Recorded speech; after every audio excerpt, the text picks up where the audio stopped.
Bom dia, meus irmãos, que a graça e a paz do nosso Senhor e Salvador Jesus Cristo esteja sobre nós. Hoje o tema do nosso estudo será a amargura de ficar sem o culto. Estou usando um material excelente que foi publicado recentemente pelo reverendo Rodrigo Broto. Se você quiser obter esse livreto, eu vou indicar o link na descrição desse vídeo. Eu peço agora que você abra sua Bíblia em Lamentações capítulo 1, versículo 4 e ouça o que diz a palavra do Senhor. Os caminhos de Sião estão de luto, porque não há quem venha à reunião solene. Todas as suas portas estão desoladas, os seus sacerdotes gemem, as suas virgens estão tristes e ela mesma se acha em amargura. A dura realidade que temos constatado é que durante alguns domingos, infelizmente, nós ficaremos impedidos de estar na presença especial do Senhor em culto solene por causa dos efeitos do coronavírus. Isso, claro, de acordo com a providência de Deus. Isso deveria nos fazer chorar e nos prostrar com a boca no pó, queridos. Não há dúvida de que Deus esteja pesando sua mão sobre a humanidade devido aos muitos pecados cometidos. Mas será que compreendemos o peso dessa mão, especialmente nós crentes? Será que Deus não está apenas nos concedendo aquilo que nós temos desejado domingo após domingo? Ou seja, não está em sua presença santíssima em culto solene? Será que não temos tratado o culto como uma simples formalidade a ponto de podermos substituí-lo hoje, não é, por um culto online? A primeira coisa que devemos fazer aqui, meus irmãos, é uma distinção entre o culto geral, que diz respeito à nossa vida diante do Senhor diariamente, o nosso culto em família, o nosso culto particular. Porém, meus irmãos, o culto solene é aquele momento que Deus reserva para que nós, como povo dele, venhamos nos reunir para adorá-lo de maneira pública. Salmo 92, Salmo 100, Deuteronômio 12 fala sobre isso. Porque, meus irmãos, no culto solene, nós aprendemos a como viver em adoração no restante da semana. Ouvir sermões pela internet pode amenizar a situação, mas jamais será o mesmo que ouvirmos Cristo falando pelos ministros ordenados para isso em culto público. Ali, ele prometeu sua presença especial. A segunda coisa que devemos entender aqui sobre o culto solene é que houve um momento na história da redenção em que o Senhor ele retirou esse culto solene do seu povo, quando o povo foi levado para o cativeiro babilônico. Nas Lamentações de Jeremias, nessa poesia hebraica, o profeta diz no capítulo 2, versículos 5 e 6: tornou-se o Senhor como inimigo, devorando Israel, devorou todos os seus palácios, destruiu as suas fortalezas e multiplicou na filha de Judá o pranto e a lamentação. Demoliu com violência o seu tabernáculo, como se fosse uma horta, destruiu o lugar da sua congregação. O Senhor em Sião pôs em esquecimento as festas e o sábado, e na indignação de sua ira rejeitou com desprezo o rei e o sacerdote. Deus estava furioso com a igreja do Antigo Testamento, a ponto de retirar deles sua presença especial. Alguns poderiam afirmar que isso não se aplica a nós, pois estamos na nova aliança e não mais nas sombras. O argumento deveria ser exatamente o oposto. O peso de ficar sem a presença de Deus em culto solene é muito maior agora, após a vinda de Cristo, que é o nosso templo. Terceira coisa que devemos entender sobre o culto solene é a sua transição da antiga para a nova aliança. Eu queria dar a vocês um panorama breve como o culto no templo da antiga aliança se tornou a Assembleia Pública dos Santos em culto solene na nova aliança. Veja, queridos, quando Deus criou o homem, ele o colocou no Éden para o cultivar e guardar. No entanto, o Éden não era apenas um jardim, mas principalmente um local de adoração. Naquele local, o Deus Criador teria comunhão especial com sua criatura. Adão e Eva foram expulsos do Éden devido à sua transgressão. Porém, isso não os impediu de continuar se aproximando de Deus por meio do derramamento de sangue, pois, com efeito, quase todas as coisas, segundo a lei, se purificam com sangue, e sem derramamento de sangue não há remissão de pecados, é o que diz Hebreus 9, 22. Os patriarcas continuaram essa aproximação por meio dos altares, até se tornarem cativos no Egito. O Senhor os liberta de lá com mão poderosa para poderem experimentar sua presença especial em adoração no Monte Santo, local específico. E durante a peregrinação no deserto, ordena a Moisés que construa um tabernáculo, local específico. Uma vez que o povo entra na terra prometida, a Arca da Aliança continua representando a presença do Senhor no meio do seu povo, até que o templo é construído no reinado de Salomão. Depois disso, o templo seria sempre o local da presença de Deus na nação. É importante observar aqui que nem todos na nação moravam em Jerusalém, próximos ao templo. Daí a necessidade da formação das sinagogas. As sinagogas começaram a existir quando 10 famílias israelitas estavam distantes de Jerusalém, e então em outra região eles poderiam se reunir para ouvir a lei e cantar ao Senhor. Mas eles observavam um dia na semana para adoração ao Senhor. Eles estavam juntos, reunidos para adorar solenemente a Deus. Vários relatos do Novo Testamento são importantes para mostrar como a adoração do povo de Deus deixou de ser no templo, passou a ser na sinagoga, para ser nas casas dos crentes. Em sua carta a Filemão, Paulo escreve: Paulo, prisioneiro de Cristo Jesus, e o irmão Timóteo, ao amado Filemão, também nosso amado colaborador, e a irmã Áfia e Arquipo, nosso companheiro de lutas, e a igreja que está em tua casa. Veja, meus irmãos, como essa progressividade é importante. Éden, altares, tabernáculo, templo, sinagoga e locais de culto. Em pleno século XXI, no exílio do coronavírus, muitos locais de culto estão impossibilitados de receber a Assembleia dos Santos. E assim o povo de Deus agoniza sem a presença especial de Deus no seu santo dia. Meus irmãos, não há dúvidas de que Deus está nos chamando nesses dias para uma revalorização do culto que Ele nos dá segundo a sua santa palavra.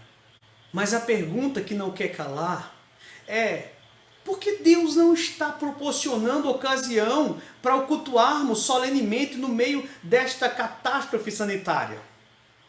Isso nos leva, meus irmãos, à quarta coisa que nós devemos entender sobre o culto solene. É observar como existem vários textos das Escrituras que nos admoestam sobre a importância de estarmos reunidos para adorar a Deus e valorizarmos esses momentos quando assim tivermos novamente a oportunidade de fazê-lo. Vejam só, meus irmãos, Salmo 84, versículo 10 diz assim: pois um dia nos teus átrios vale mais que 1000. Prefiro estar à porta da casa do meu Deus a permanecer nas tendas da perversidade. Será que o desejo do salmista tem sido o desejo do nosso coração? Nunca foi uma questão de formalidade, mas sempre, meus irmãos, de prioridade. Salmo 87, versículo 1 e 2 diz assim: fundada por ele sobre os montes santos, o Senhor ama as portas de Sião mais do que as habitações todas de Jacó. Enquanto no salmo anterior vemos o desejo do salmista, aqui vemos o desejo do próprio Deus por seu culto solene. O contraste entre as portas de Sião e as habitações de Jacó representa uma diferença entre culto solene e outras atividades devocionais, como, por exemplo, o culto doméstico. E aqui nós não estamos discutindo, meus irmãos, sobre culto doméstico, porque eu acredito que nesses últimos dias vai haver uma revalorização dessa prática durante esses dias de quarentena. Mas o Salmo nos deixa claro que para o Senhor não há momento mais sublime do que estar com o seu povo em ajuntamento solene. Não deveríamos imitá-lo nesse sentido também, meus irmãos? Agora Salmo 137, versículo 1 e 4, diz assim: às margens dos rios da Babilônia, nós nos assentávamos e chorávamos, lembrando-nos de Sião. Nos salgueiros que lá havia, pendurávamos as nossas harpas, pois aqueles que nos levaram cativos nos pediam canções, e os nossos opressores que fôssemos alegres, dizendo: entoai-nos alguns dos cânticos de Sião. Como, porém, haveríamos de entoar o canto do Senhor em terra estranha? Era impossível para o povo de Deus cultuá-lo solenemente fora de Jerusalém, longe do seu santo templo. Nós não estamos em terra estranha e mesmo assim, meus irmãos, estamos impedidos de estar na presença especial de Deus em nossas próprias igrejas, nos locais de culto. Se isso fazia o povo da aliança chorar naqueles dias, quanto mais não deveríamos nós chorar, o povo da nova aliança. Hoje nós, como igreja, apresentamos os mesmos sintomas de Israel e experimentamos punições semelhantes. Não é irônico que nos próximos dias do Senhor nós de fato veremos comércios fechados, trabalhos desnecessários não sendo realizados e a igreja aprendendo a descansar forçadamente. Os domingos parecerão um sonho, exceto que a igreja não estará vibrando com seus cultos solenes. Em Jeremias 29:10, aprendemos quanto tempo o povo de Deus passou em cativeiro. Diz assim: assim diz o Senhor, logo que se cumprirem para a Babilônia 70 anos, atentarei para vós outros e cumprirei para convosco a minha boa palavra, tornando a trazer-vos para esse lugar. Por que 70 anos? Seria esse um número aleatório? Veja, temos a resposta em 2 Crônicas 36:21. Para que se cumprisse a palavra do Senhor por boca de Jeremias, até que a terra se agradasse dos seus sábados. Todos os dias da desolação repousou, até que os 70 anos se cumpriram. Meus irmãos, os 70 anos de cativeiro foram equivalentes aos dias do Senhor que Israel não guardou. Você consegue imaginar Deus fazendo o mesmo conosco, usando a mesma proporção? Você tem noção de como a igreja tem aborrecido os estatutos do Senhor, especialmente o 4º mandamento? Espero que o coronavírus e suas terríveis consequências não durem nem 70 dias. Repito, foram 70 anos sem que o povo cultuasse a Deus adequadamente no seu santo templo, queridos. Será que isso não é pior do que a morte? Viver sem poder cultuar Deus na beleza da sua santidade em culto solene, juntos como povo de Deus? Agora podemos entender, meus irmãos, um pouco melhor, porque os discípulos pensaram que seria o fim do mundo quando Jesus profetizou que o templo seria destruído na década de 70. Eles pensaram da seguinte forma: como é que o mundo pode continuar sem que Deus manifeste a sua presença especial nos ajuntamentos? Meus irmãos, eu quero concluir, mas eu posso lhe garantir que você não deve se desesperar diante desse quadro de grandioso juízo de Deus, se você estiver em Cristo. Jeremias, no meio de um vale de lágrimas, ele disse: quero trazer à memória o que me pode dar esperança. As misericórdias do Senhor são a causa de não sermos consumidos, porque as suas misericórdias não têm fim, renovam-se cada manhã.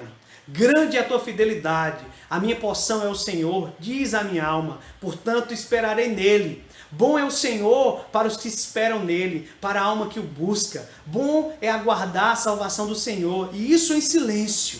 Meus irmãos, a salvação do Senhor é o próprio Senhor Jesus Cristo, e é por isso, e somente por isso, que você não deve se desesperar, mesmo enquanto Deus nos pune violentamente. Não sei o que será de cada um de nós durante a pandemia. Deus, que puniu o povo com o cativeiro, prometeu que eles voltariam, e eles voltaram e reconstruíram o templo.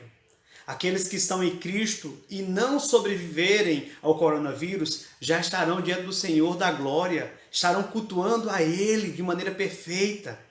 Já aqueles que estão em Cristo e que sobreviverão ao vírus terão a oportunidade de cultuar como nunca cultuaram antes. O seu principal prazer será estar no culto solene a Deus. Não haverá outra atividade mais importante do que essa. Você não deverá valorizar mais as coisas desse mundo do que o culto a Deus. Então poderemos cantar juntos, meus irmãos, o Salmo 63, nos seus primeiros versículos.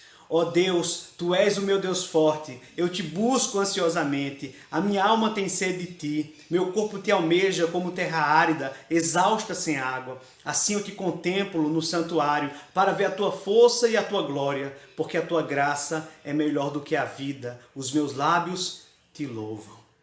Que verdadeiramente a nossa oração seja: ó Deus, nos livre do coronavírus, para que possamos o mais rapidamente possível te louvar com nossos lábios novamente em ajuntamento solene. Que Deus nos abençoe em nome de Jesus, meus irmãos. Amém.